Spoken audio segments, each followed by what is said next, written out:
Olá pessoal, boa noite a todos vocês, sejam todos muito bem-vindos. Vamos para mais uma super live do Projeto 1947, em que a gente passa aqui dias da semana ao vivo durante esse horário, levando para vocês conteúdo, informação, compartilhando com vocês as nossas experiências. Hoje uma super live com Emerson Freitas, falaremos de um assunto muito importante e vale a pena você participar, vale a pena você ativar aí o seu aviãozinho e chamar a galera para vir participar conosco aqui dessa super live, ok? Então, boa noite a todos vocês, sejam muito bem-vindos a mais uma super live do nosso Projeto 1947, em que nós estamos aqui alguns dias da semana, durante esse horário, trazendo para vocês assuntos, conteúdos de muita qualidade, de muito valor, para ajudar vocês aí no dia a dia do desempenho da função de vocês, ok? Boa noite, Noemi, Vando, sejam todos muito bem-vindos. Betine, Raíssa, obrigada, pessoal, por vocês já estarem aqui conosco. São pessoas que sempre estão aqui com a gente, dividindo esses momentos especiais aqui conosco. Muito bem-vindos todos vocês, boa noite, Eleisa. Pessoal, olha só, quero ver coraçãozinho subindo, quero ver vocês ativando aí esse aviãozinho, chamando a galera, chamando o colegiado, chamando aí os demais atores da rede de proteção para vir para essa live, porque vai ser um assunto muito bom, muito bacana, vale a pena vocês conhecerem, ok?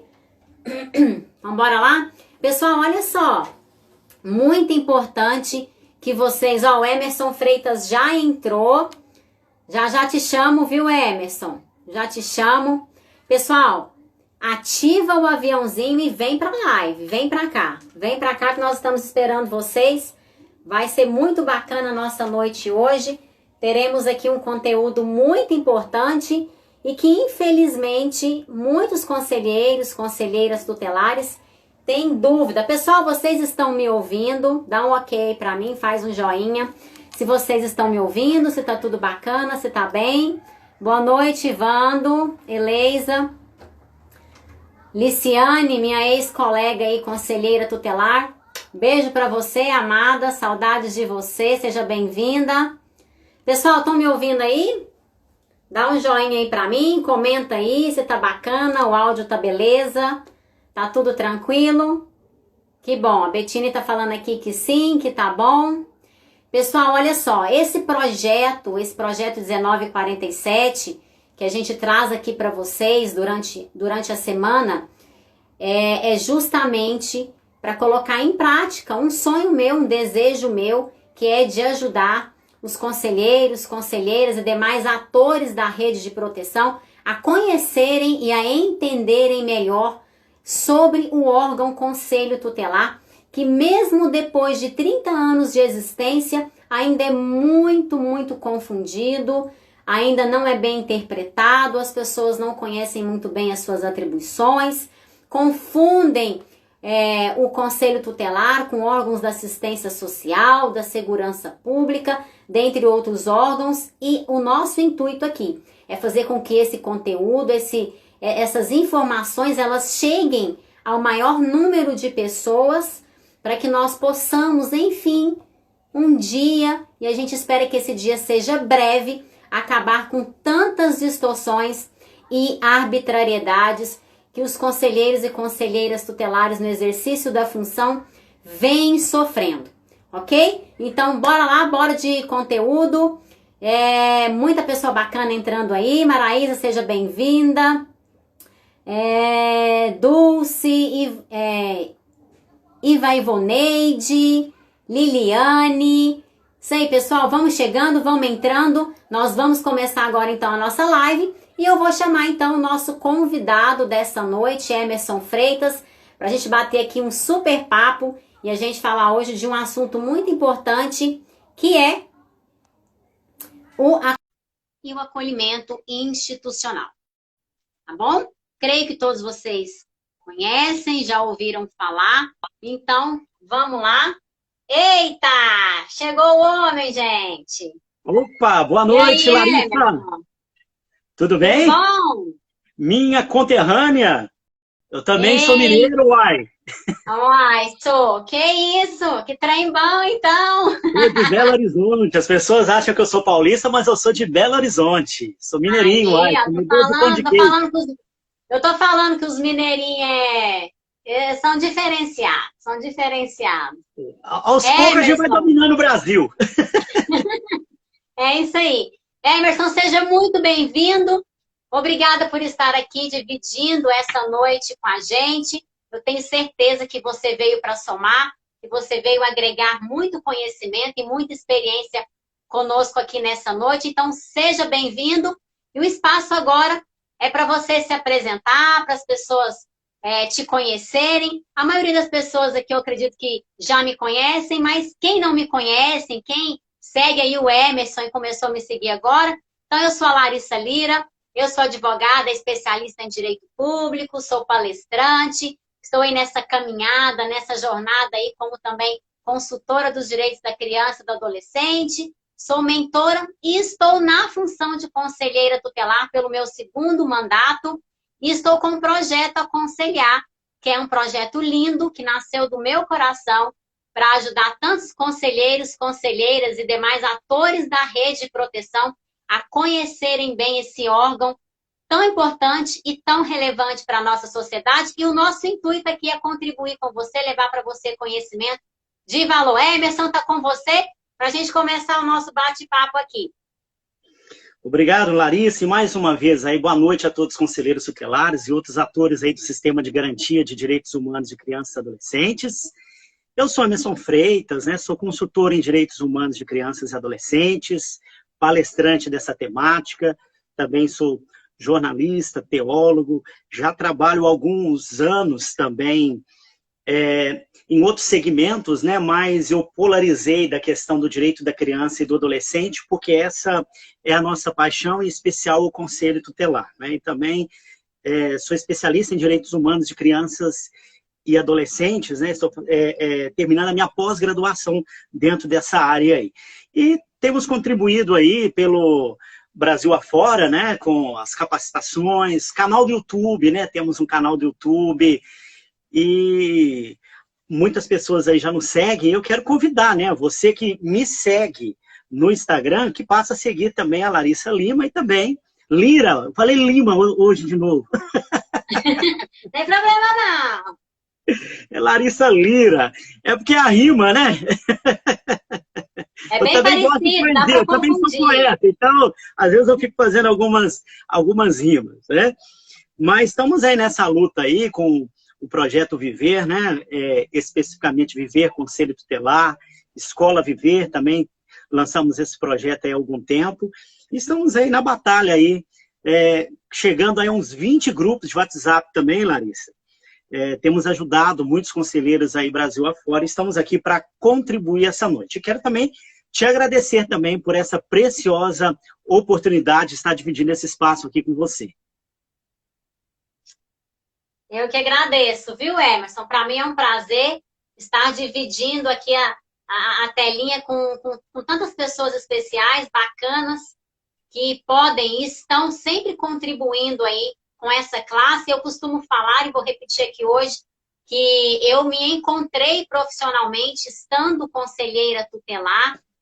Foi uma paixão mesmo, assim, foi paixão à primeira vista, digamos assim. E quando eu entrei no Conselho Tutelar, eu percebi o quão esse órgão é discriminado, é desrespeitado, o quão esse órgão precisa ser conhecido, reconhecido, precisa ser respeitado. Então, desde o meu primeiro mandato, eu venho com essa luta, com essa vontade, esse desejo de fazer com que esse órgão, de fato, ele seja conhecido com a relevância que é, pela qual ele foi criado, que ele seja respeitado, que tenha os seus direitos como profissional garantidos, que nós consigamos alcançar mais e mais direitos aos conselheiros e conselheiras tutelares no exercício da função, porque são uma autoridade, precisam ser reconhecidos e respeitados como. Então, a gente também está aí para colaborar, para fazer capacitações, formações. O nosso objetivo é fazer com que você exerça a sua função com maestria, segurança, autonomia, reconheça e exerça a sua autoridade. Então, bora lá de conteúdo. Nós vamos falar hoje de um assunto muitíssimo importante, que é o acolhimento familiar e o acolhimento institucional, Emerson. Eu sei que grande parte das pessoas que estão aqui são pessoas que trabalham nessa área, que um dia trabalharam ou trabalham, sejam como conselheiros, tutelares ou não, mas que vivenciam diariamente essa realidade. E é muito importante os assuntos, as temáticas que nós temos trazido aqui para essas lives, porque eu costumo dizer aqui, viu, Emerson? Esses assuntos que a gente traz aqui, esses temas, não é que eu tiro da minha cabeça, não. São temas que os colegas nos trazem nas suas angústias, nas suas dificuldades, seja via WhatsApp, seja via direct do Instagram. Então, as pessoas nos contactam e a gente consegue, então, absorver um pouco da necessidade da galera para que a gente possa trazer conteúdo e contribuir. Então, vamos lá. Eu vou começar aqui, falar, assim, de alguns significados, tá, Emerson? Que eu acho importante para a gente começar aqui o nosso assunto. E depois eu passo para você ir dando continuidade. Então, a primeira coisa que eu gostaria de trazer aqui para as pessoas que estão nos acompanhando é a gente saber primeiro o que significa acolhimento. Porque a gente fala muito de acolhimento familiar, acolhimento institucional, mas será que as pessoas sabem o que é acolhimento? Por que foi dado esse termo acolhimento? Porque a gente precisa entender a primeira coisa. Acolhimento significa o quê? Acolher, dar um abrigo seguro, gratuito.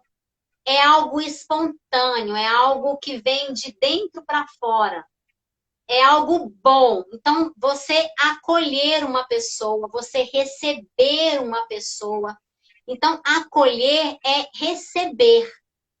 É receber algo, é receber alguma coisa. Então, é você dar uma acolhida a algo. Então, é importante que vocês tenham essa terminologia em mente. E daqui para frente, nós vamos falar muito neste termo, acolhimento. Então, vocês precisam estar atentos. E olha só, pessoal, quem está aqui conosco, vocês sabem que em todas as minhas lives eu peço para ter papel e caneta.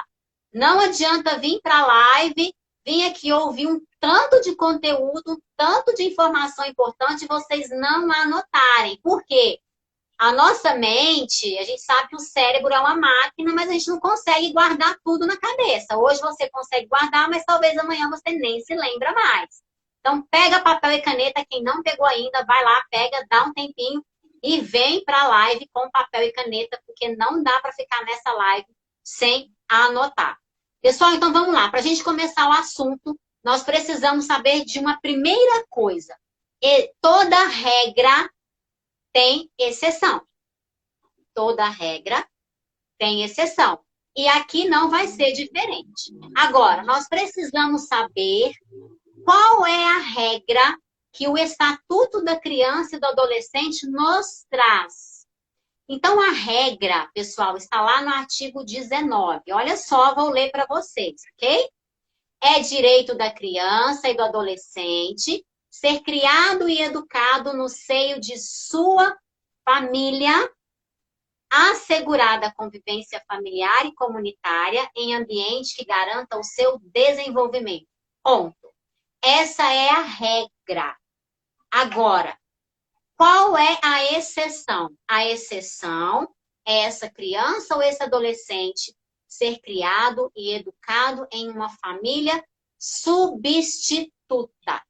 Ok? Então, a regra vocês já sabem e a exceção também.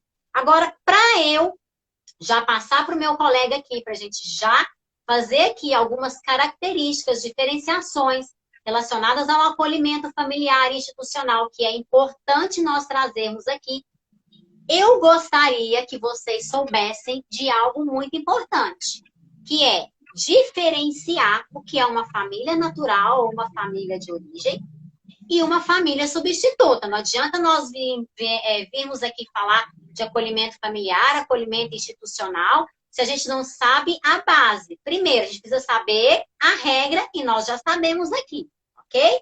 Fato. Agora, o que é uma família natural? A família natural é aquela comunidade ali formada por quem? Pelos pais ou um deles e os seus descendentes. Então, são os pais e os filhos. Essa é a família natural. Nós não vamos falar aqui de família extensa, tá? Apesar de que vocês saibam o que é a família extensa, que compõe ali pelos avós, tios, primos, etc. Mas e a família substituta? Quem é essa família substituta? É aquela família, é aqueles pais, ou aquela mãe, ou aquele pai, um homem ou uma mulher, ou o casal em si, que recebem uma criança ou um adolescente pela forma de guarda, tutela ou adoção, tá? Então, é uma família a quem a criança e o adolescente, ok? Então, beleza. Já sabendo disso, que é uma introdução muito importante, nós agora, então, vamos entrar no nosso tema, que é o acolhimento familiar e o acolhimento institucional. Eu vou pedir para o meu amigo Emerson, vou passar a bola para ele agora, para que ele fale para nós, então, um pouquinho sobre o que é esse acolhimento familiar, o acolhimento institucional, e depois nós vamos voltar aqui trazendo características muito importantes desses dois tipos de acolhimento que vale a pena vocês conhecerem. Então, bora lá, Emerson, tá com você agora, hein? Então vamos lá, Larissa. Bom, como você já mencionou, a palavra acolhimento, ela tem muito, se refere muito à questão de dar proteção e também amor. A palavra acolhimento, a gente precisa ter essa visão, proteção e amor. É isso, quando eu preciso aplicar uma medida de proteção, né, eu preciso aplicar uma medida pertinente aos pais ou responsáveis para tentar recuperar aquele núcleo. Aí, de repente, somente aquela medida lá do 129 não é mais eficaz. Aí eu preciso olhar para o acolhimento familiar e para o acolhimento institucional, mas com muita responsabilidade. Por quê? Como a Larissa disse aí, o direito fundamental é o direito que a criança tem de ser criado na sua família. Então, principalmente o acolhimento institucional, ele fere o direito fundamental da criança, né, a convivência familiar e comunitária. É uma exceção da exceção, né? São medidas emergenciais, né, e extremas que somente podem ser aplicadas na exceção da exceção. E o grande problema que nós herdamos, temos uma herança, eu costumo dizer, Larissa, que nós temos heranças malditas, lá de trás, do Código de Menores, e algumas no comecinho também do Estatuto, porque os conselheiros trabalhavam sem ter o Estatuto em mãos, não tinha internet, não tinha nada, não tinha capacitação, era aquela coisa que fazia da forma que achava que deveria ser feita. E aqui na minha cidade, sabe como que o conselho tutelar era chamado? Pelo pessoal mais humilde? Tomador de filho dos outros. Tomador de filho dos outros. Né? E o conselho tutelar era visto como esse bicho-papão. Quando eu estive conselheiro tutelar, Larissa, na minha primeira semana de trabalho, chegou uma ordem judicial, o juiz decretando ali que o conselho tutelar realizasse ali um acolhimento institucional. E aquilo foi traumático. Na época, o meu filho mais velho, que hoje tem 11 anos, era bem pequeno, e eu olhei uma situação quando eu cheguei na casa, né, com aquele documento, e mais os policiais, e não sei o quê, e me deparei com a mãe, com a criança ali, amamentando ali aquela criança, e chegamos ali sem... Eu vou falar um pouquinho sobre essa questão, que também é algo que precisa se resolver, o conselheiro tutelar realizando esse tipo de trabalho, né? E ali já não sabia nem o que falar, a conselheira começou a chorar, eu comecei também a engolir seco, e foi assim, a coisa mais constrangedora que eu já realizei na minha vida, né? E me coloquei do lado da mãe e falei, olha, vamos fazer o seguinte, amanhã eu te pego aqui, você vai no conselho tutelar, a gente vê o que já pode fazer, eu vou procurar pessoalmente o promotor, vamos tentar reverter essa situação, porque foi algo também que hoje eu teria contestado, mas era a primeira semana e a coisa era feita assim, ó, né? Da forma que corria, né? Ah, sempre foi feito assim, né? Chegou o documento do juiz, todo mundo tremia, não tem que cumprir de qualquer forma, não é? Agora a gente sabe que poderia, o conselho tutelar, vendo a realidade, poderia fazer um pedido de reconsideração, não é? Trabalhar, aquela família não tinha sido trabalhada, não é? Então, nós temos que ter em mente isso. É uma medida, são medidas de proteção? Sim. Tanto o acolhimento institucional, que está lá no 101, inciso 7º, e é uma medida que o Conselho Tutelar pode se valer dela e aplicar a medida, quanto o acolhimento familiar também, mas são medidas invasivas, são medidas que vão causar grandes sequelas, não somente na família, mas principalmente na criança e no adolescente. Ou seja, são medidas que vão violar direito. Direito fundamental, o que é? A convivência familiar e comunitária. E deveria ser aplicado, a medida que deveria ser aplicada com muita cautela, né? E só em momentos extremos, né, e excepcionais, para não causar tanto dano, né? Você queria falar alguma coisa? Não, eu queria só complementar o que você está falando, porque é importante a gente fazer os complementos quando a gente está falando do assunto.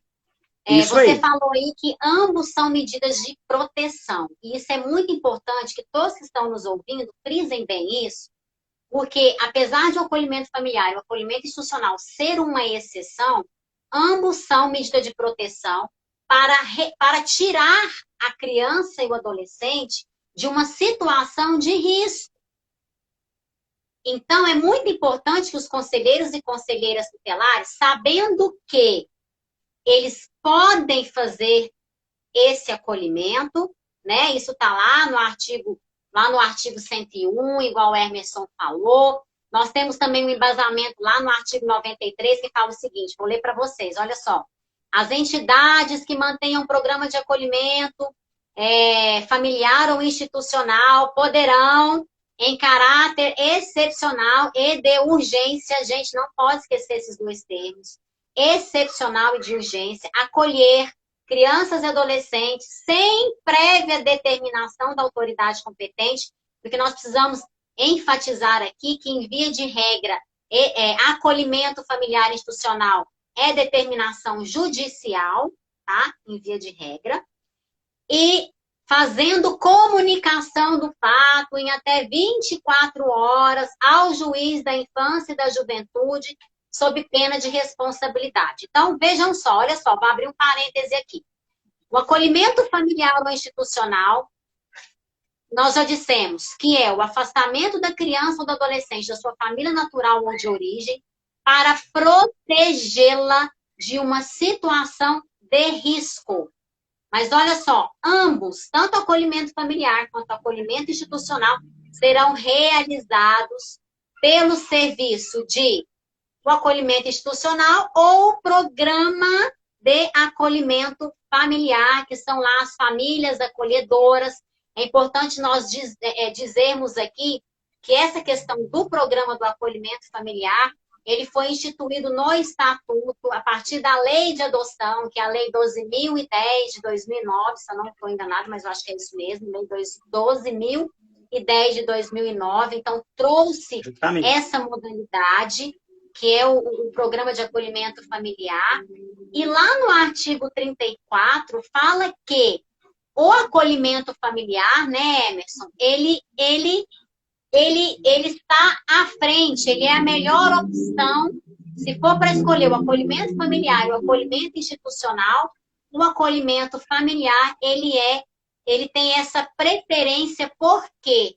Porque o programa de família acolhedora é um programa em que a família é colocada em uma família substituta e a criança, ela permanece, ainda que não seja na família natural de origem dela, mas ela permanece convivendo em um núcleo familiar e ela não perde essa essência.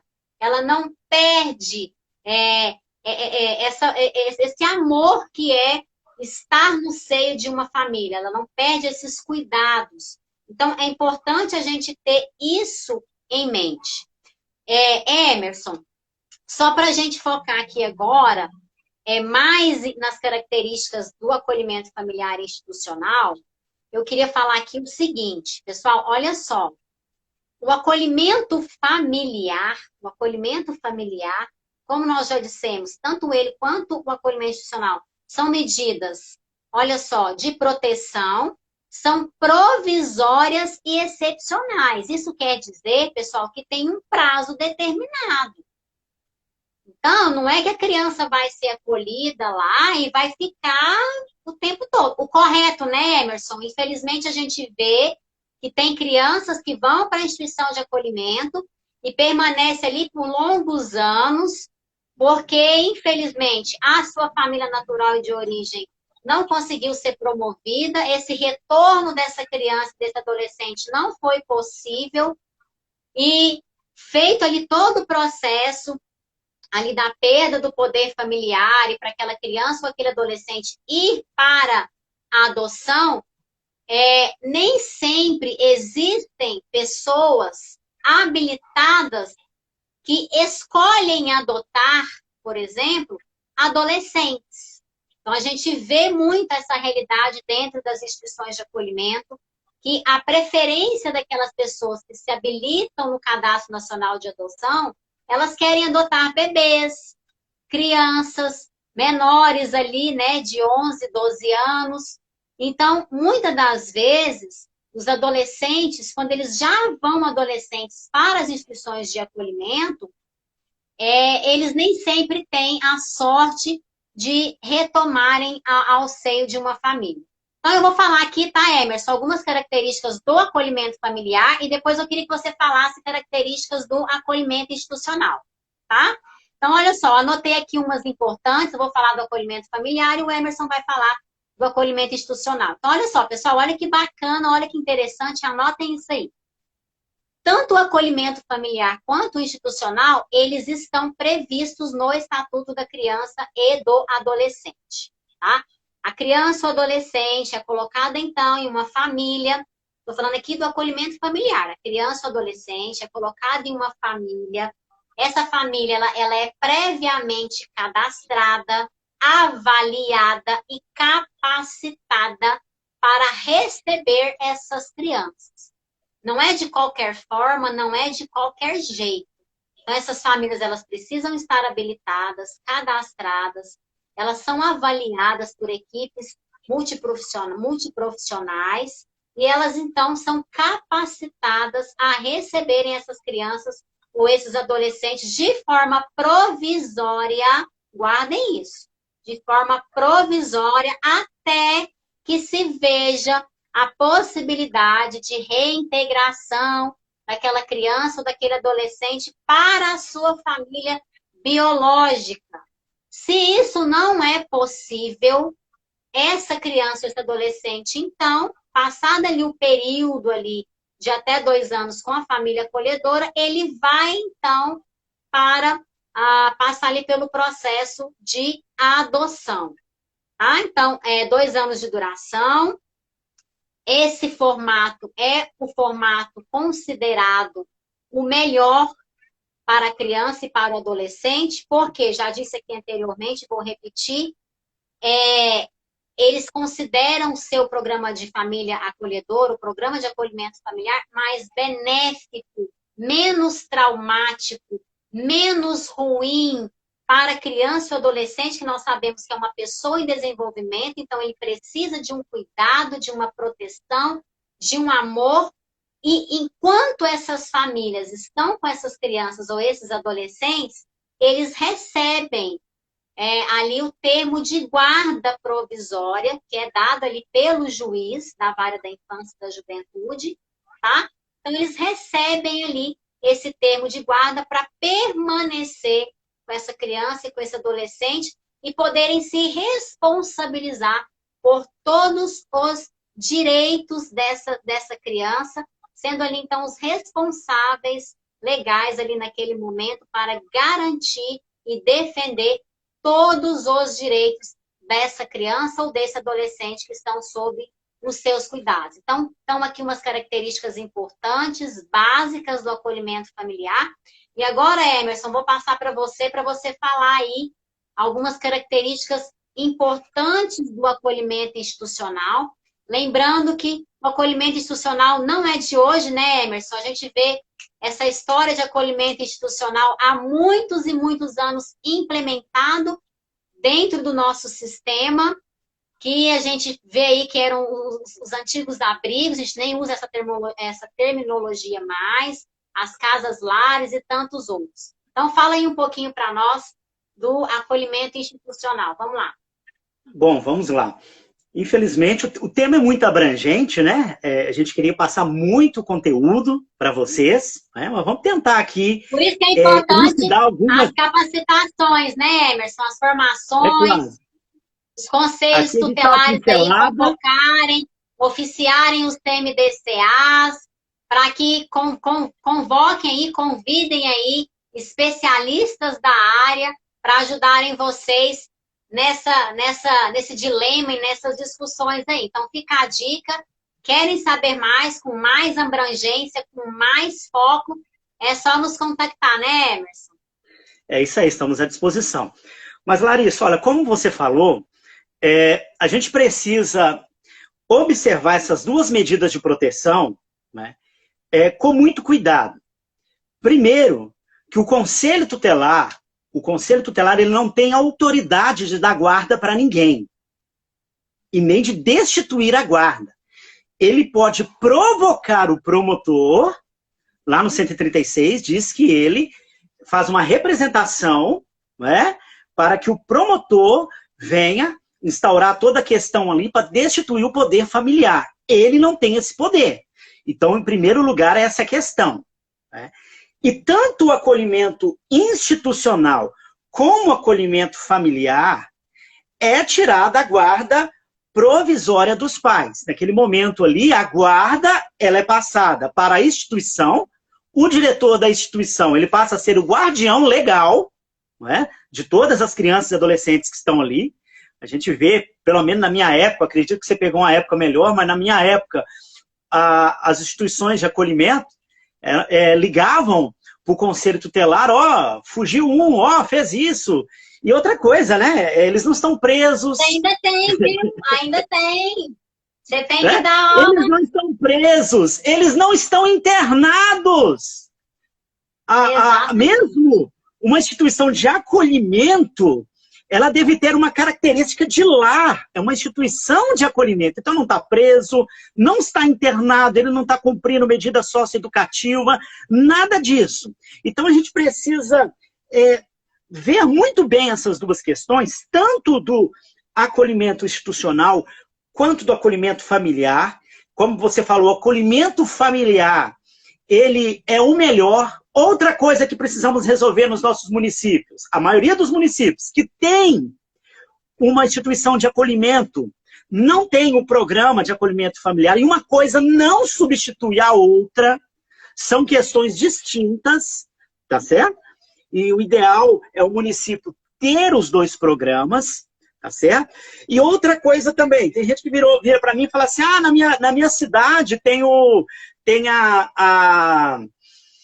a instituição de acolhimento e tem também o programa que o pessoal chama de apadrinhamento efetivo, e o pessoal chama de família acolhedora também. Isso é uma outra questão que a gente não pode confundir também. É um outro programa que é incentivado pelo judiciário, e esse é o que é. Aquela criança que está lá no acolhimento institucional, essa família que quer ser uma família, apadrinhar uma criança, essa criança ela vai ter convívio, final de semana, passear, você vai ser uma espécie de parente daquela criança. Como se fosse um padrinho, uma madrinha, que você pegava lá de vez em quando. Isso mesmo. Então, isso aí é para o acolhimento, as crianças e adolescentes que estão no acolhimento institucional e que nada tem a ver com o acolhimento familiar, que é um programa estabelecido, tem que ter lá os profissionais de referência desse programa, tem que ter assistente social, tem que ter a psicóloga, tem que ter a equipe que vai trabalhar. E tanto, olha só como que é interessante, tanto o acolhimento institucional quanto o acolhimento familiar tem uma equipe multidisciplinar que trabalha o quê? A questão não é só dar o acolhimento, não é só acolher a criança ou adolescente, não é? Precisa também trabalhar a questão da família. Essa família precisa ser trabalhada por quê? Por que acontece esse acolhimento? Não é? Para dar um prazo, para tentar recuperar a célula mátre, que é a família. Porque a família é o melhor local para a criança e para esse adolescente estar. Aí depois de todas as tentativas, não tem mais jeito, aí o que acontece? Essa criança ou esse adolescente, né, ele pode ir para a adoção, que é uma outra situação também. Igual outra questão também, com relação ao acolhimento familiar. A pessoa que se inscreve no acolhimento familiar, ela não pode ter pretensão de adotar. Né? Uma coisa é quem tem pretensão de adotar uma criança, um adolescente, e outra coisa é quem quer participar desse programa de acolhimento familiar. Né? Inclusive, viu, Emerson, só para fazer um parêntese aí, essas famílias que se cadastram no programa de acolhimento familiar, elas assinam lá um termo onde elas têm ciência de que elas não podem adotar aquela criança.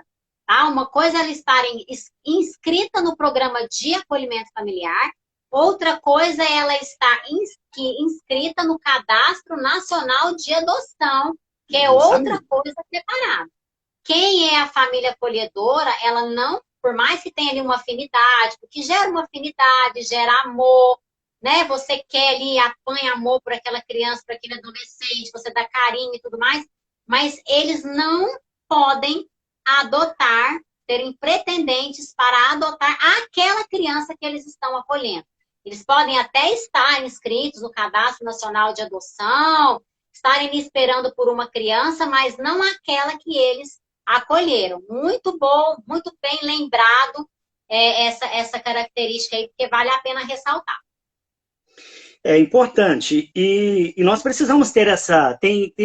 no meu município já tem o Família Acolhedora, não precisa de uma instituição de acolhimento.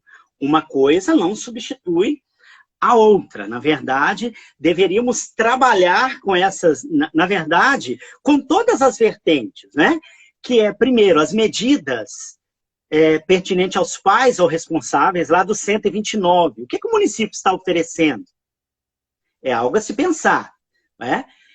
Acolhimento institucional, acolhimento familiar, né? Provocar também, conversar com o judiciário, essa questão também, aquelas crianças que estão lá no acolhimento institucional, a questão desse programa de apadrinhamento, né, também é interessante, né? Porque a criança, ela não está ali limitada, ela não se limita a estar numa instituição. Muitas pessoas falam assim, mas é muito boa a instituição. Igual aqui no meu município, o pessoal falava, tinha conselheiro que falava assim, não, a criança agora está bem, está comendo, tem videogame, tem isso, tem cama. Mas não é isso não é um lar. Né? Então, toda criança, ela tem, é o direito dela, como você falou aí, né?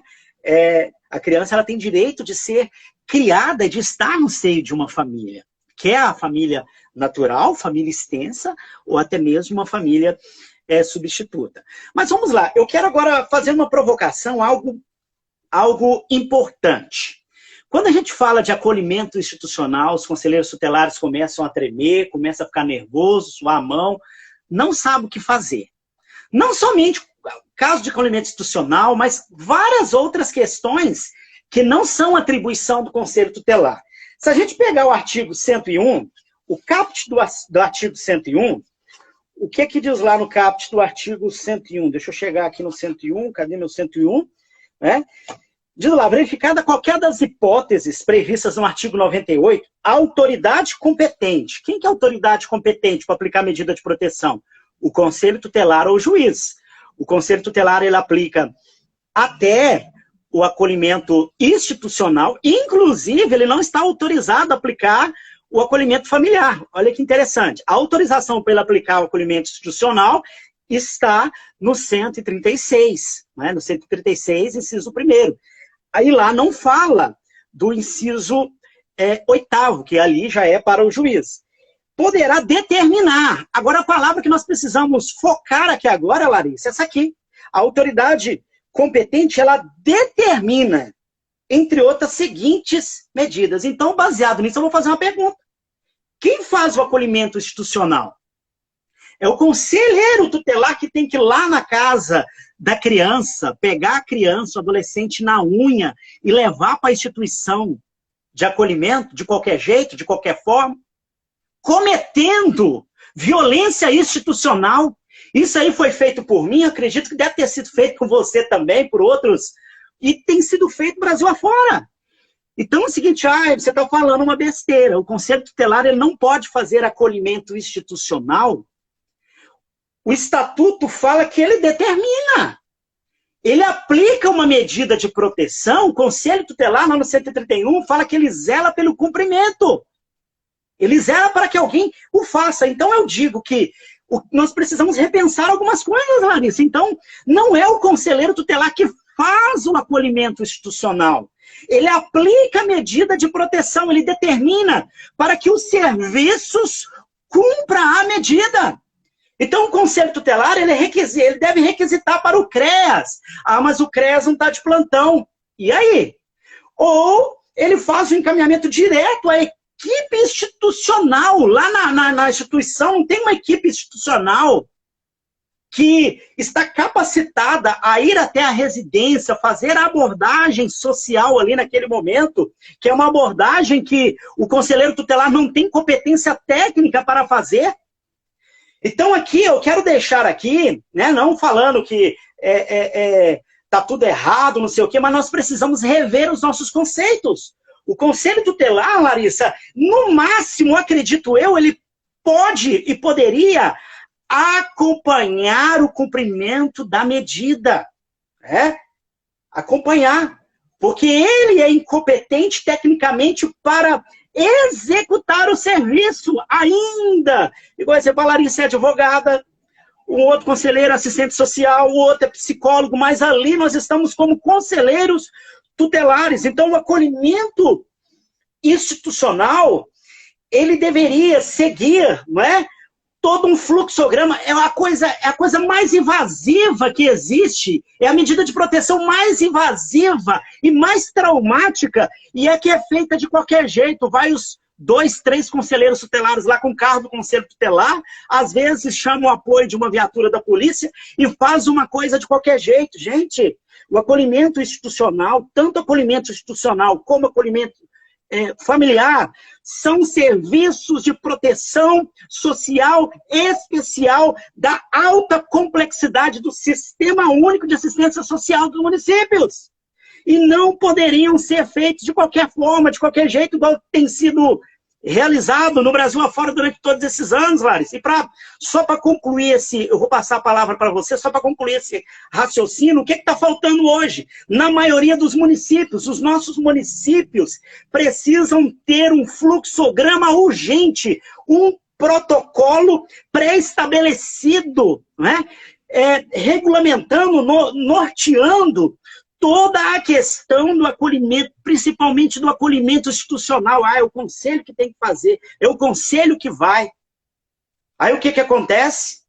Violação de direitos, violência institucional. Então, precisamos reunir, conversar com o social, prefeito, Câmara de Vereadores, especialmente com o Conselho Municipal dos Direitos.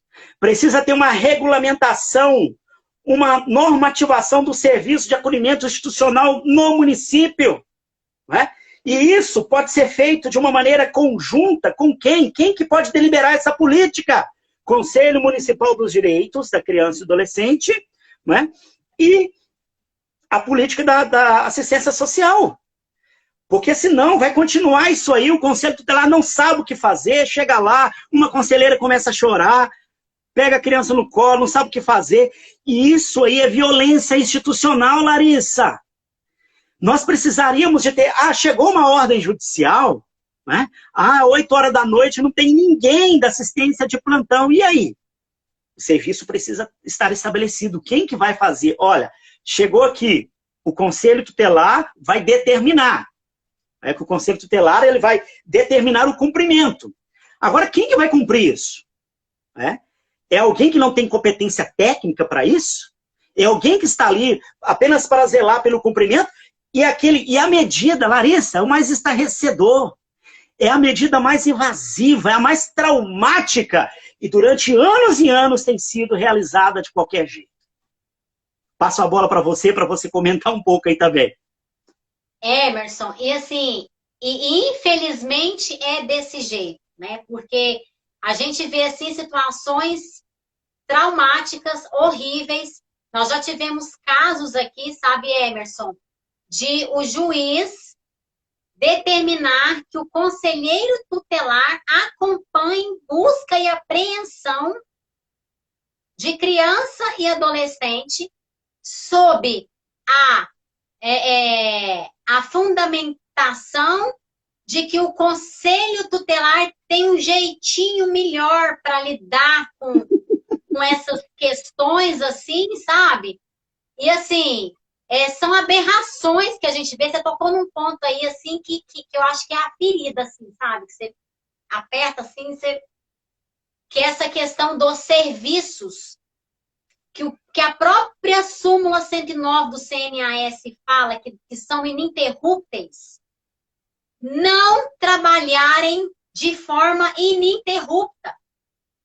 Porque quem deveria trabalhar 24 horas não eram os conselhos tutelares. Quem tinha que trabalhar de 24 horas são os serviços e os programas de atendimento. Então, a gente vê esse déficit nos municípios muito grande. Porque a maioria das leis municipais exigem que os conselhos tutelares trabalham em sistema sobreaviso ou plantão noturno. Tem uns que falam plantão, outros sobreaviso.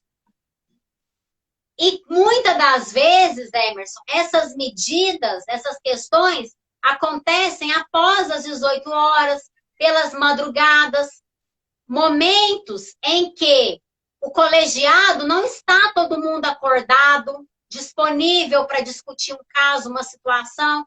Como você bem enfatizou, os conselheiros e conselheiras tutelares no exercício da função não são técnicos, apesar de termos advogados, assistentes sociais, psicólogos, pedagogos, dentre outros. Na função de conselheiro tutelar, ele é conselheiro e conselheira tutelar e tem que cumprir com as suas atribuições. Entender que ele não é serviço, não é programa de atendimento, ele zela pelo cumprimento do direito, ou seja, exige de quem tem que fazer que faça, não tem que estar executando os serviços. O conselho, ele requisita, assim como o juiz. Você já viu o juiz sair lá do gabinete dele e fazer uma visita domiciliar assistida? Você já viu, Emerson? Não. Por que ele não vai? Porque ele tem quem faça, ele tem uma equipe técnica multiprofissional para fazer, pessoas competentes que vão lá, vão fazer esse trabalho, vão emitir um relatório e, por meio de um parecer de um relatório, vão informar o juiz o que eles viram lá. E é a partir desses relatórios que o juiz vai avaliar a necessidade ou não de aplicação de outras medidas.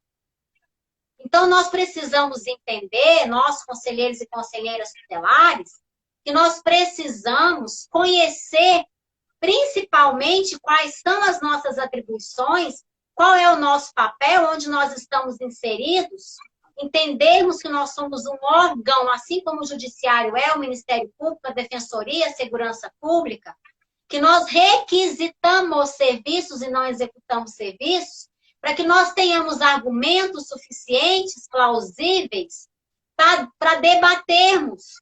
Eu costumo dizer que nós precisamos de diálogos, dialogar, debater questões dentro do município relacionados à área da infância e da juventude. Não cabe mais amadorismo dentro dessa área, chega de amadorismo. Nós já tivemos mais de 30 anos de amadorismo. Nós precisamos reconhecer o nosso posicionamento, o nosso papel, nos posicionarmos.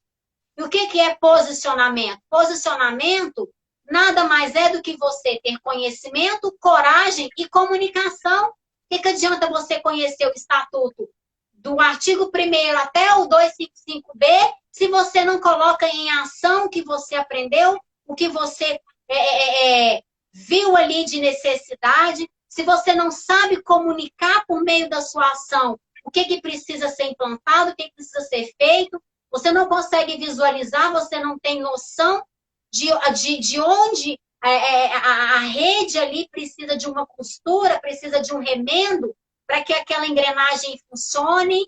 Então, aqui fica um alerta para os colegas que estão aqui, de que nós precisamos nos posicionar, nós precisamos romper com as distorções e arbitrariedades, nós só vamos conseguir fazer isso a partir do momento que nós começarmos a ver conselheiros e conselheiras tutelares se posicionando com segurança, autonomia, mas para isso, queridos, queridas, vocês precisam arregaçar a manga, buscar capacitação, formação, exigir isso aí do seu município, oficiando o seu CMDCA, porque você só vai conseguir agir com autonomia e segurança e se revestir da autoridade que o Estatuto te deu a partir do momento que você passar a ter conhecimento mais ação. Conhecimento sem ação não tem resultado. Então, vamos nos conscientizar disso. Nós precisamos de nos mobilizar, buscar por mais direitos sociais aos conselheiros e conselheiras tutelares, buscarmos dialogar com a rede de proteção, demais atores, parar de ter medo de juiz, de promotor, de delegado, oficiar, chamar para rodas abertas de conversa, falar qual é a atribuição de vocês e a função de vocês. Nunca é demais reforçar, apesar de que a gente tem a ideia, né, Emerson, de que eles teriam a obrigação de saber, como eles também pensam que nós deveríamos ter a obrigação de saber qual que é a função do Judiciário, do Ministério Público, da Defensoria, da Segurança Pública, e nós não sabemos. Então, não é para nós pesado demais fazermos isso. Abrirmos a porta da nossa casa, oficiarmos, convidarmos para uma roda de conversa aberta. Afinal de contas, são todos autoridades, não existe subordinação nem submissão. E nós precisamos reconhecer isso. Então, pessoal, olha só, o que o Emerson trouxe aqui é uma temática muito importante que nós precisamos debater, precisamos discutir, porque é sim o acolhimento familiar ou acolhimento institucional, ainda que sejam medidas de proteção provisórias, trazem sim um certo desconforto, constrangimento, prejuízos para a criança e para o adolescente, porque muitas das vezes, Emerson, no dia a dia, a gente conversando com a criança ou com o adolescente, por pior que tenha sido a estadia dela dentro da sua família natural ou a sua família de origem, se você perguntar para ela, ela vai dizer, eu prefiro voltar para minha casa. E cadê os programas e os serviços de atendimento para promoverem essas famílias, prepararem elas para receberem de volta os seus filhos? Cadê os conselheiros e conselheiras tutelares para acompanharem o desenvolvimento e os atendimentos, os acompanhamentos desses serviços para ver se eles estão sendo efetivos? Não, os conselheiros e conselheiras tutelares estão acompanhando oitivas de adolescentes que cometeu ato infracional em delegacia, estão fazendo ronda, estão fazendo blitz, estão fiscalizando bares, estão fiscalizando boates. Então, assim, estão usurpando a função, desviando a sua função, ao invés, por exemplo, de estarem fiscalizando essas entidades de proteção, estarem fiscalizando os socioeducativos para saber se os adolescentes ali que estão ali dentro estão sendo tratados, estão tendo ali os seus direitos preservados. Então, nós temos muitas coisas para fazer, precisamos lutar por muitas coisas, e se nós não lutarmos, nós vamos ficar aqui a ver navios, vendo cada vez mais os conselhos tutelares perdendo seus direitos perdendo a sua autonomia, perdendo a sua autoridade, porque não se posiciona. Então, eu bato nessa tecla fortemente. Eu acredito que todos os colegas que estão na área batem fortemente nessa tecla, porque o nosso anseio, o nosso desejo é ver vocês brilhando, vocês executando a função de vocês com maestria, com segurança e muita autonomia e conhecimento. Então, bora lá, voltando para o assunto, foi um parênteses que nós abrimos aqui, que a gente acha importante reforçar. E aí, ô Emerson, só para a gente fazer uma recapitulação aqui do que nós falamos aqui, eu vou falar aqui algumas coisas importantes, papel e caneta na mão, galera, e vamos anotar. Olha só. Então, nós falamos aqui várias coisas importantes. Nós falamos, ó, que tanto acolhimento institucional quanto acolhimento familiar são serviços, tá? São serviços. A instituição de acolhimento institucional é um serviço. Geralmente, ela é custeada pelo Estado, mas isso não é uma obrigação, não é uma exigência, mas é um serviço. O Família Acolhedora, a instituição de acolhimento familiar, é um programa que precisa ser implantado dentro do município. Se ainda não é, procure meios e informações para que isso seja. Procure o juiz da vara da infância e da juventude, o promotor de justiça da vara, dialoguem, conversem, estabeleçam ali um fluxo para que esses protocolos sejam estabelecidos aí dentro do município de vocês, porque como o Emerson enfatizou e aqui disse, ambos são importantes, um não tira a importância do outro, nós precisamos desses serviços, desses programas para atender cada vez mais com dignidade as nossas crianças e adolescentes. Outra coisa, ambos servem para a proteção da criança e do adolescente em situação de risco, tem caráter excepcional e provisório, tudo isso nós falamos aqui, estamos recapitulando para você que chegou mais tarde um pouquinho, não perder. Olha só, essa situação do acolhimento familiar e do acolhimento institucional é uma situação que ela vai ser reavaliada a pelo menos a cada 3 meses pelo juiz, com base nos relatórios técnicos das equipes técnicas multiprofissionais, tá? Não é pelos conselhos tutelares, essas avaliações são pelas equipes, tem equipes técnicas capacitadas que vão possibilitar a confecção desses relatórios para informar o juiz. Por quê? Porque a intenção, a ideia é que haja a reintegração familiar, ou não sendo possível, que então estejam preparadas essas crianças ou esses adolescentes para a colocação em família substituta. E outra coisa que nós falamos, são programas sujeitos ao regramento do artigo 92. O Emerson falou aqui que quando a criança, o adolescente estão sob a responsabilidade da instituição de acolhimento, o coordenador, ele é o quê para efeitos de direitos? Ele é o guardião. Então, se o adolescente fugiu lá da instituição de acolhimento, eles não têm que ligar para o conselho tutelar, sair rondando aí, fazendo função de investigador de polícia, procurando ninguém, não. A responsabilidade é da instituição de acolhimento. Se esse adolescente foi encontrado na rua, a polícia militar entrou em contato com o conselho, peça informações. Provavelmente esse adolescente vai falar que estava acolhido ou esteve acolhido. Se estava acolhido, contato com a instituição de acolhimento. Eles é que têm que fazer essa busca ativa. Então, isso tem que ficar gravado. Outra coisa, ambos são regulados pelos parágrafos do artigo 101 do ECA. O Emerson enfatizou e nós vamos bater aqui.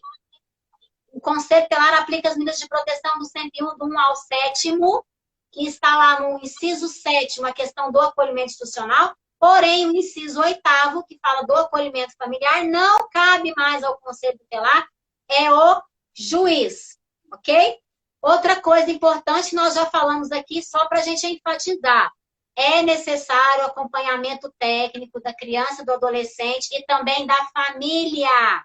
A família que ficou lá fora, nós falamos isso, ela precisa desse acompanhamento técnico, porque a intenção é retomar com essa criança para o seio da sua família, ok? Então, durante todo o período que a criança ou adolescente ficar na situação de acolhimento familiar ou institucional, essas famílias precisam estar sendo acompanhadas.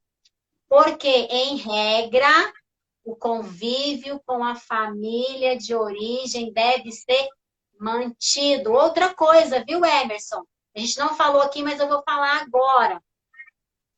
Os pais, eles podem manter contato com seus filhos que estão acolhidos, ok?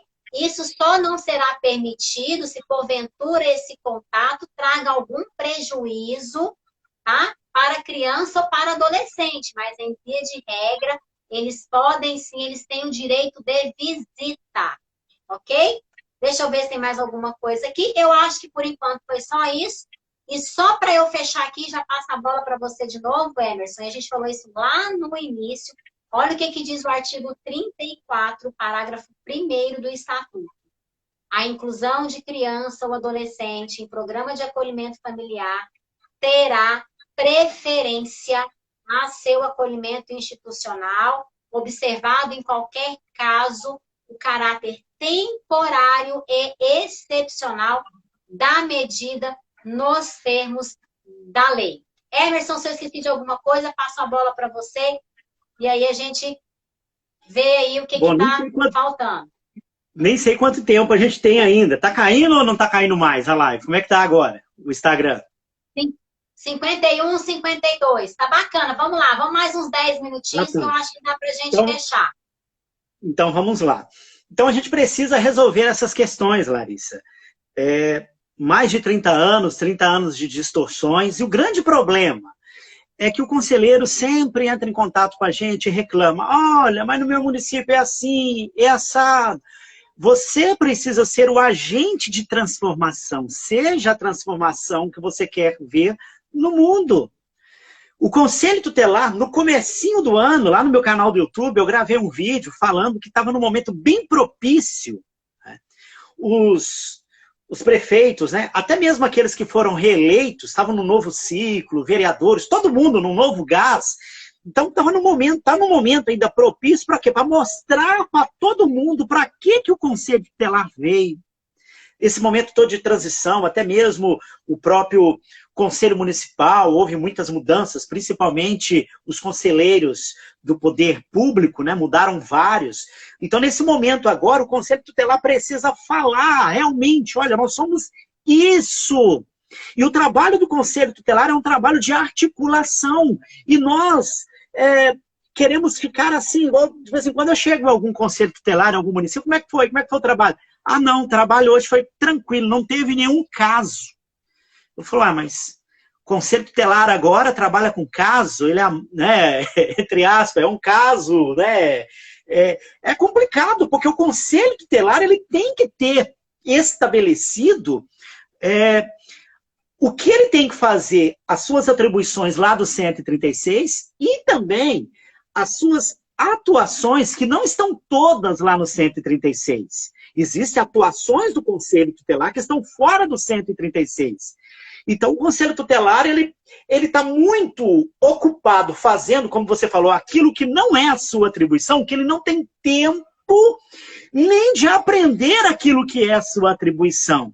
E o grande problema, violência institucional, o Conselho Tutelar, ele vem cometido principalmente no quesito, volto a repetir, né, acolhimento institucional, pegando a criança, o adolescente na unha, arrancando do peito da mãe, arrancando a criança, o adolescente lá de qualquer jeito, quer dizer, o Conselho Tutelar é um representante da sociedade, ele não tem...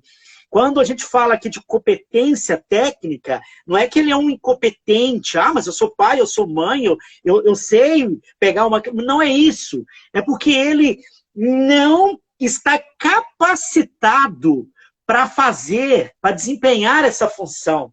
Eu, quando estive conselheiro tutelar, a diretora da instituição era também presidente do CMDCA, e isso dificultava muito o trabalho até do Conselho Tutelar, né? E teve um dia que me chamaram lá na instituição, e a psicóloga virou para mim, tá aí, ó, esse adolescente aí. E era um adolescente de um outro município, que não tinha nem nada a ver com o nosso município. Ó, você tem que resolver, você tem que dar um jeito, você tem que conversar com ele e resolver. Eu parei assim, fiquei olhando para ela, fiquei olhando para o adolescente. E falei, meu Deus do céu, agora eu virei psicólogo. O que ela assinou para mim, me entregou? Um atestado de incompetência. Então, Existem muitas instituições, não todas, é claro, existem muitas instituições de acolhimento que a equipe técnica não sabe o que está fazendo ali. Então a gente precisa, os conselheiros tutelares precisam provocar o CMDCA. O CMDCA precisa ser provocado e falar, olha, onde está o fluxograma aqui? Cadê a resolução que trata toda a questão aí do acolhimento tanto institucional, acolhimento familiar? Qual o plano municipal que nós temos? Não tem? Precisa ter. Precisa ter. Porque senão vai ficar essa questão, o conselho tutelar, ele vai continuar realizando não simplesmente um recâmbio, que é colocar um adolescente no carro e levar aqui. Não, não é levar a gente ao hospital, não é isso é fichinha.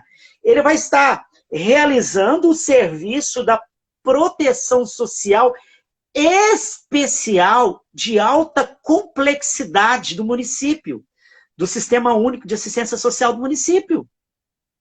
Então precisamos pensar nessa questão. Temos um grande problema, precisamos resolver. Tem até essa questão agora, até gravei um vídeo, tá lá no meu canal, eu falei com relação à campanha do 18 de maio, faça bonito, eu amo, eu gosto.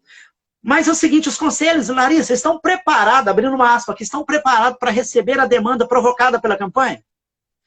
Todos já estabeleceram a lei 13.431, decreto 9.606? Já tem a escuta, já tem o depoimento especial, já está tudo redondinho no município? Agora eu faço, vista a camisa, faça bonito, tal, não sei o quê. Aí chega um comunicado de violação de direito, uma questão de violência, e violência sexual, nem sei o que fazer, eu não sei qual o fluxograma que o meu município tem, não tem o sistema, não está estabelecido. Aí o que acontece? Acontece que a gente fica um faz de conta. O município brinca de ter o serviço e o conselho tutelar, às vezes, brinca de ser conselheiro tutelar.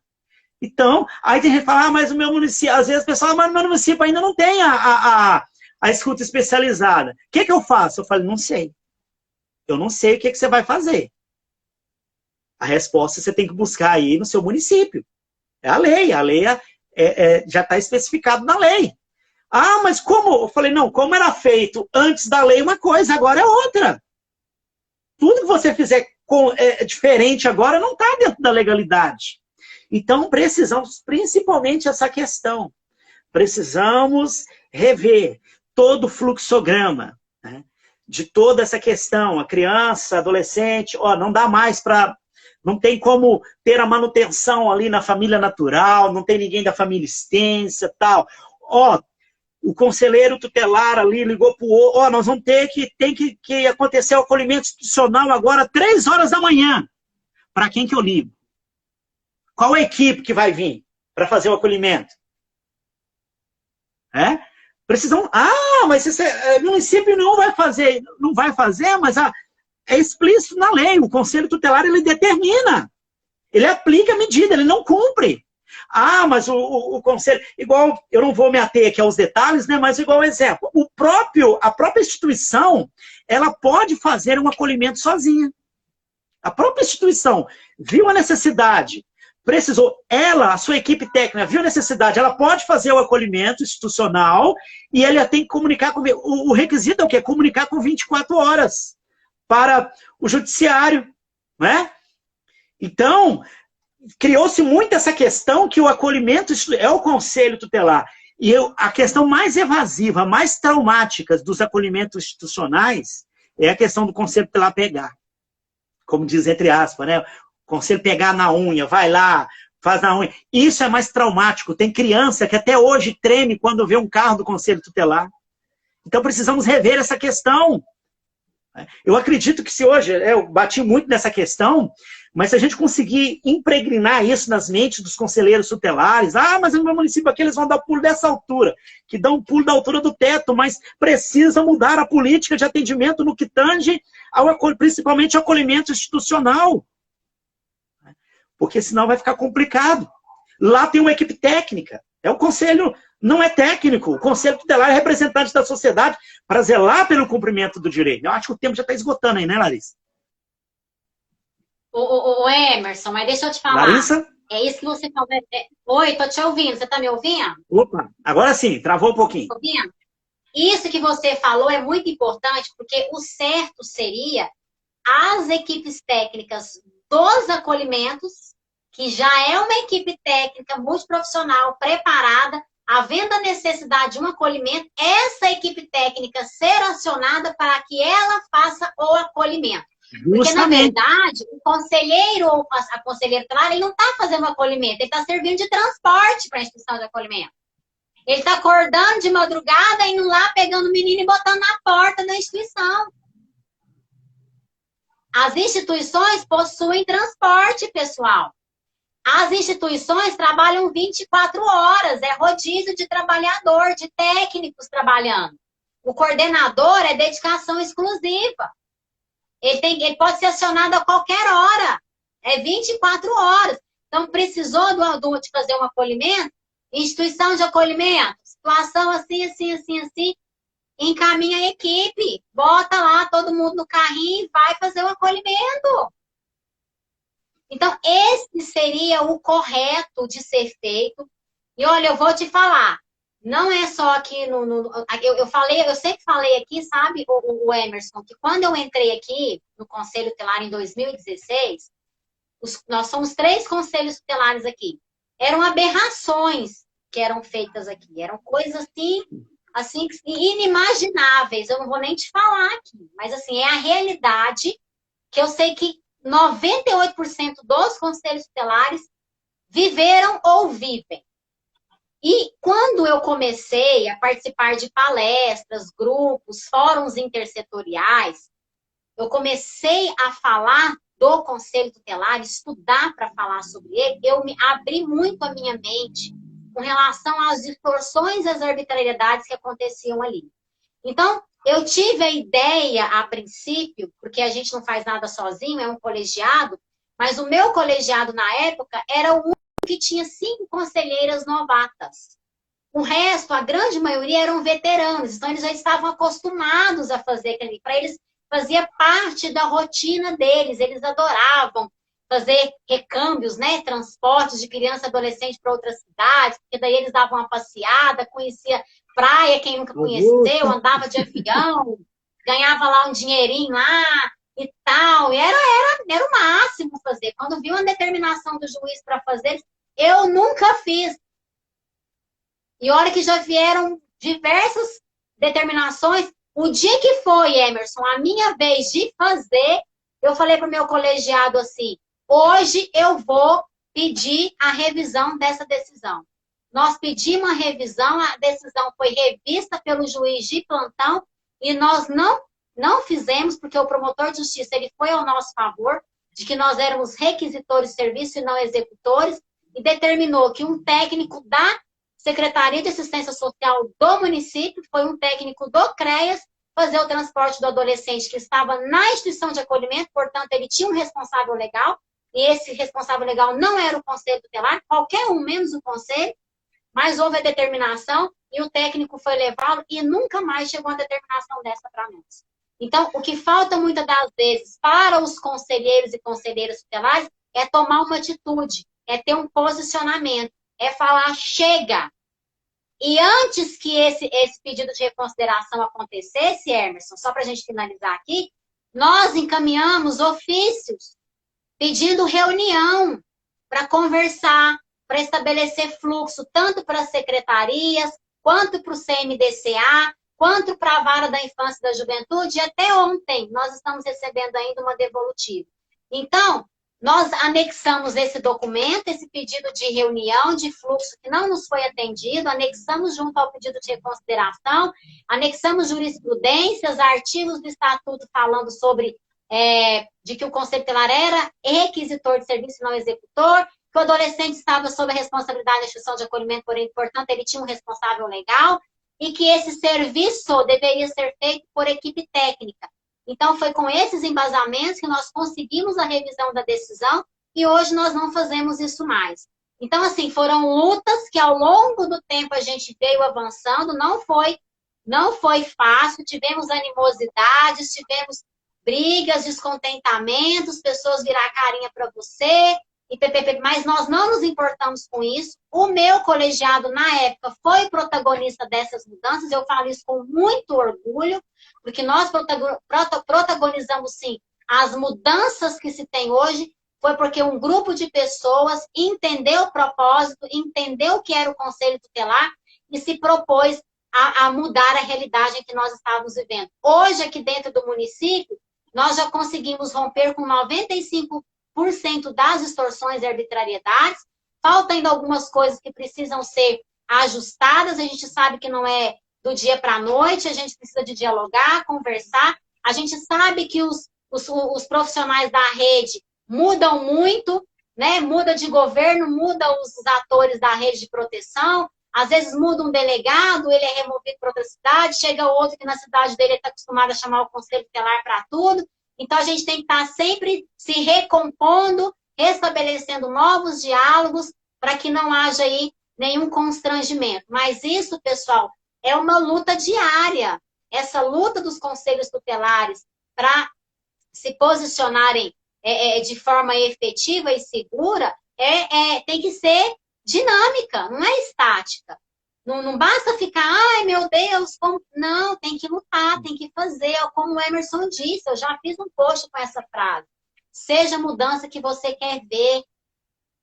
É difícil, um só fazer é difícil, mas alguém começa a fazer, alguém tem que começar. E isso precisa ser dinâmico, gente, é uma roda, tem que ir girando e vai fazendo acontecer. Se vocês conseguirem fazer pequenas mudanças, gente, já é muito. Agora, o que não dá mais é a gente continuar do jeito que está. A gente vê cada vez mais os conselhos tutelares perdendo autonomia, perdendo a sua autoridade, sendo hostilizados, sendo desrespeitados por diversas autoridades, até mesmo pela sociedade, porque não conhecem o órgão conselho tutelar. Então, se o CMDCA não faz o papel dele, que é de divulgar qual é a função do Conselho Tutelar e qual é a função dele, faça você. Faça você essa promoção, faça você essa divulgação, seja você o protagonista dessa mudança, porque se nós conseguirmos todo mundo nos unir, eu falo muito, o Emerson, aqui, que os conselhos tutelares precisam se unir, é uma classe desunida demais, é um querendo aparecer mais do que o outro, querendo puxar o tapete do outro, para com isso. Se unam. Por que a categoria dos magistrados, dos promotores de justiça, dos delegados, defensores públicos são tão unidos? Porque todos estão ali lutando em prol de um objetivo, de uma causa que vai beneficiar a todos. Todas as vezes que os conselheiros e conselheiras tutelares usurpam a sua função, vocês estão dizendo para as autoridades e para a sociedade que vocês não sabem quem vocês são.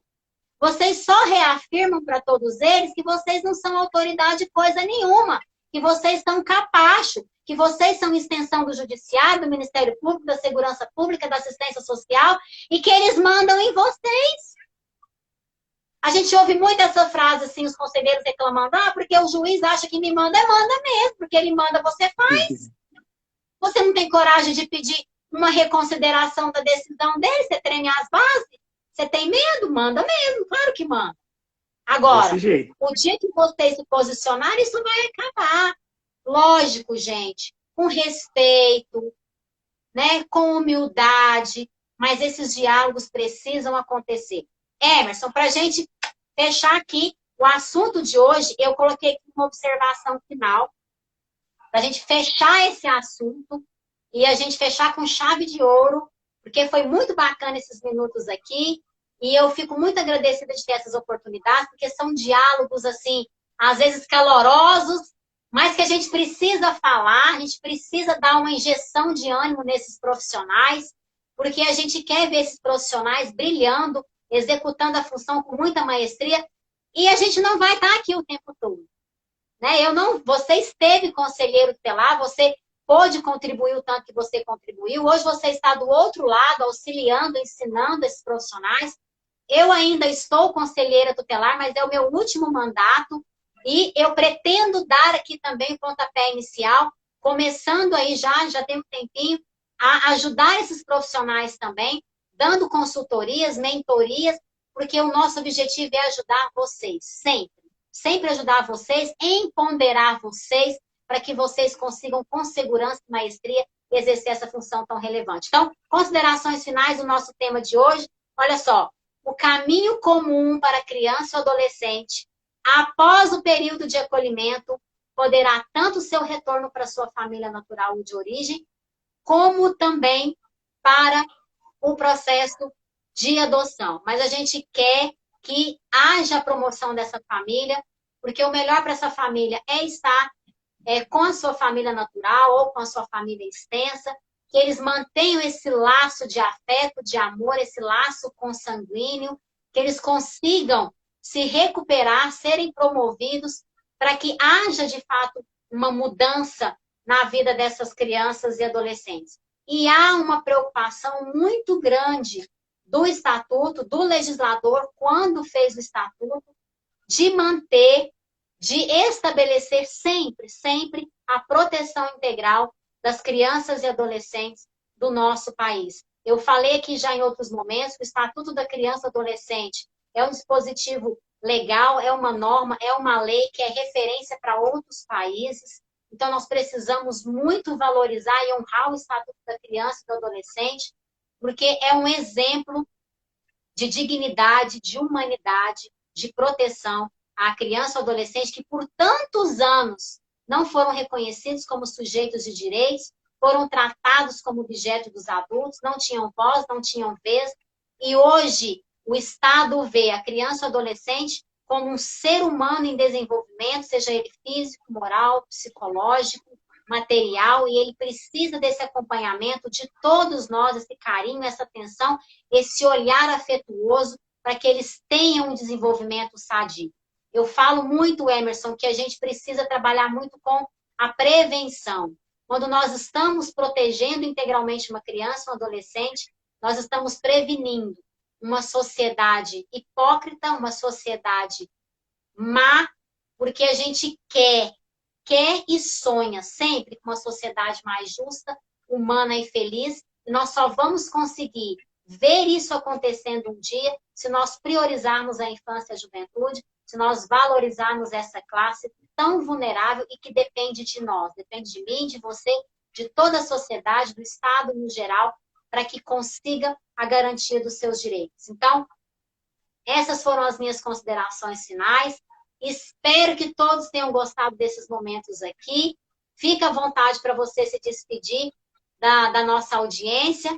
E eu já quero te agradecer pela oportunidade, pelo prazer de estar aqui com você, dividindo esses momentos aqui tão ricos e preciosos, porque conhecimento nunca é demais, a gente sempre aprende um com os outros. Então, muito obrigada. Receba aí o meu abraço, a minha gratidão por ter participado comigo nessa live hoje, tá bom? Então, fica com você aí para você fazer as considerações finais. Tá bom, obrigado, Larissa. Bom, infelizmente nós ficamos aqui mais ou menos na introdução. O tema é muito vasto, né? Mas, em suma, eu vou deixar aqui o artigo 101, o parágrafo 1º, traz todo o resumo do que nós falamos aí. O acolhimento institucional e o acolhimento familiar são medidas provisórias, excepcionais, utilizáveis como forma de transição para a reinteração familiar, que vai lá para o artigo 19, direito fundamental da criança e adolescente, a convivência familiar. Está no seio da sua família ou numa família substituta, né? Ou não sendo essa possível, para a colocação em família substituta, não implicando privação de liberdade. É tudo aquilo que a gente falou aí. E precisamos realmente saber aplicar isso. E agora, só para... eu não sei se tem muito tempo ainda, mas só para a gente... como diz, um pulo do gato conselheiro tutelar. Todas as vezes que o conselheiro tutelar faz o seguinte, ele tira o conselheiro tutelar, ele tem que pôr o juiz no lugar dele, né? O juiz, como você falou, ele vai sair lá da cadeira dele para fazer isso, né? Então, o que eu tenho que ter em mente, em todos, não só da questão do acolhimento institucional, ou qualquer atuação do conselho tutelar, o que a lei pensou quando criou o conselho tutelar? Inclusive até o nome conselho tutelar, ele não tem, assim, na sua supremacia, no total, o que ele realmente faz. O tema é um pouco vago, né? O título aí, Conselho Tutelar. Porque o Conselho Tutelar, o que que ele faz? Ele faz justiça. Ele faz justiça social, ele faz justiça no meio da sociedade. Inclusive, ao pulo do gato aqui. Se você começar a articular, eu sempre digo, precisamos articular com todo mundo, com toda a rede, juiz, promotor, prefeito, vereadores, com todos os conselhos de política pública, não só social, CMDCA, consegue todos os conselhos, né? E você começa articulando com o juiz e depois com o promotor. E começa a falar, seu juiz, está muito complicado, Vossa Excelência, está muito complicado para nós trabalharmos aqui na nossa cidade, porque nós não estamos conseguindo desenvolver as nossas atribuições. Aí você fala com o juiz assim, as nossas atribuições, Vossa Excelência, é desafogar a sua. Porque se o senhor nos der autonomia para nós agirmos só dentro da legalidade, um monte de caso que tem sido judicializado não vai ser mais. Porque nós vamos fazer a justiça social, porque o Conselho Tutelar é isso. Ele tem o poder de fazer justiça social através da sua deliberação colegiada, através da aplicação de medidas de proteção e através da requisição. Então, você também precisa abrir a mente do juiz, falar, olha, nós estamos aqui para ajudar o senhor a trabalhar de uma melhor forma, não é? Aí o que, que vai acontecer? Ele vai pensar, ele, puxa vida, Conselho Tutelar realmente é isso. E o que, que vai acontecer? Você vai começar de cima para baixo, juiz, promotor, e vai ali articulando, influenciando, porque com certeza, não somente no que tange a toda essa questão de acolhimento institucional, aí quando você for conversar com um delegado, né, às vezes já vai direto, não vai direto no delegado, tenta articular primeiro com o juiz ou com o promotor. Porque a hora que você chegar no advogado, você já tem o juiz e o promotor do seu lado. Eu sempre digo isso, Larissa, porque o conselheiro tutelar, ele não sabe articular às vezes. E ele fala, mas ninguém entende qual o papel, mas ninguém vai entender. Você que tem que ser esse agente de mudança, né? Mas vamos lá. Você passou para mim fazer as considerações finais, nós voltamos aqui, né? Mas o meu muito obrigado de todo o coração, tá, Larissa? Que Deus abençoe você ricamente, toda a sua família. Cada conselheiro tutelar, estamos passando por um momento complicado, realmente, mas eu acredito que Deus, ele tem preservado a sua família, conselheiro tutelar, tem preservado a sua casa, eu acredito que vai preservar a sua vida. Então vamos ter fé, vamos ter esperança, vamos ter ânimo, né? Vamos renovar o nosso ânimo. A gente fica ouvindo só más notícias, a gente está acostumado a só reclamar, a só murmurar, e nós precisamos ser o que? A transformação. Quando eu tiro o meu foco do problema, eu começo a ver a solução. Eu começo a ser a solução. Eu começo a ser um agente de transformação.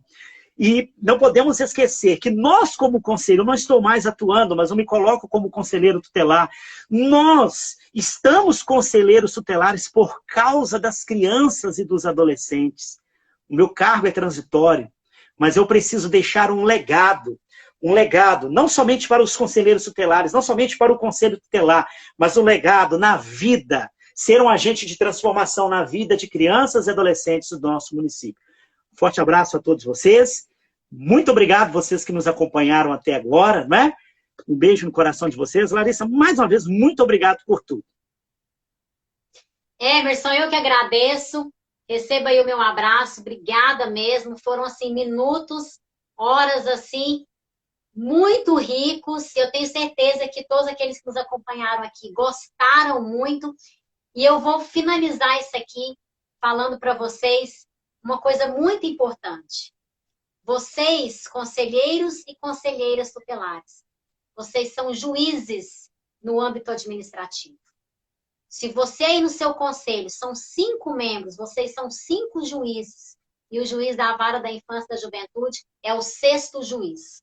Então, exerçam essa autonomia, essa autoridade, façam sempre o melhor que vocês puderem, dialoguem, conversem, porque só assim nós vamos conseguir romper com as distorções e arbitrariedades. Então, um beijo grande no coração de vocês. Obrigada. Semana que vem, terça-feira, eu vou estar aqui com a nossa querida Aline. Ela foi ex-conselheira tutelar, hoje é vereadora. Nós vamos falar de um tema muito importante, que é o Conselho Tutelar e o assessoramento ao Poder Executivo local, hein? Que tema bacana. Então, espero vocês, já convidem um colegiado. Até o nosso próximo encontro. Abraço a todos vocês. Beijo no coração, Emerson. Muito obrigada. Que Deus o abençoe também, você e sua família. Que vocês tenham aí um excelente finalzinho de semana, ok? Abraço a todos e até o nosso próximo encontro. Ah, não esquecem, hein? Acessa lá o nosso canal no YouTube, tem muito conteúdo lá, compartilha.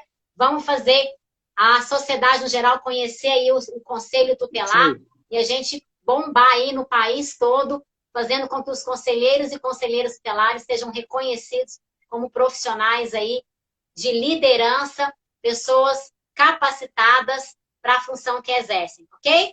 Abraço e agora, tchauzinho para vocês. Até mais. Tudo de bom. Deus abençoe a todos. Amém.